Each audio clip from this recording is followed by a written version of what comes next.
সকালবেলা ঘুমটা ভাঙতেই তোমাদের সাথে মর্নিংটা সেরে নিলাম। তারপর একটু গাছের কাছে চলে এলাম। এখানে আমি একটা অ্যালোভেরা বসিয়েছি। তারপর কিউই খেয়ে নিলাম, তো ছেলেও নিয়ে নিচ্ছে একটু। তারপর দেখো আকাশটা কত সুন্দর লাগছে, বেশ ভালো লাগছে। যাই হোক, একটু ভিডিও ক্লিপ নিয়ে নিলাম। তারপর চলে এলাম রান্নাঘরে। এখানে এসে আমি কিন্তু একটু কড়াই মানে কালো জিরা দিয়ে দিলাম। তারপর একটু আলু দিয়ে দেবো, কারণ একটু আলু পোস্ত হবে। তো দেখতেই পাচ্ছ, তো পোস্তটা বেটে রেখেছিলাম, ভালোভাবে বাটা হয়নি, যেমন তেমন বাটা হয়েছে। তো সেখানে আমি একটু আলু পোস্তটা করে নিলাম। তো আলু পোস্তটা বসিয়ে দিয়েছি। আর এবার চলে এলাম ছেলের কাছে। ছেলে আমাকে একটু হাম্পি দিল, আমিয়ে দিলাম। তারপর ছেলের খাতায় সেলাই করে দিচ্ছি, কারণ খাতার পাতাগুলো মানে ছিঁড়ে গেছে বা শেষ হয়ে গেছে, যেরকম হয় আর কি। তো আমি সেলাই করে দিলাম, ওকে বললাম যা পড়তে বসে যা।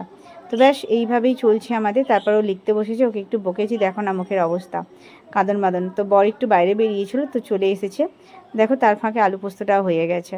তো আলু পোস্তটা দেখতেই পাচ্ছ কতটা সুন্দর লাগছে দেখতে।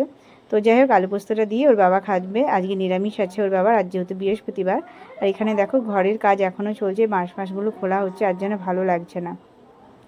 যাই হোক, তো এইভাবে চলছে আমাদের। তার মধ্যে এখানে ডাল বসিয়েছি আমাদের রান্না, তো ডালের সিটি পড়ছে। আর এখানে মানে নোটি শাক এনেছি, নোটি শাকটা কাটতে বসেছি। এইভাবে ভিডিওটা আমি বানালাম আর কি, শেষ করলাম। তোমাদের যদি ভালো লেগে থাকে আমার চ্যানেলটা সাবস্ক্রাইব করে দিও, আর প্লিজ পাশে থাকতে ভুলো না। তো তোমরা এরকম করলে আমারও বেশ ভালো লাগে।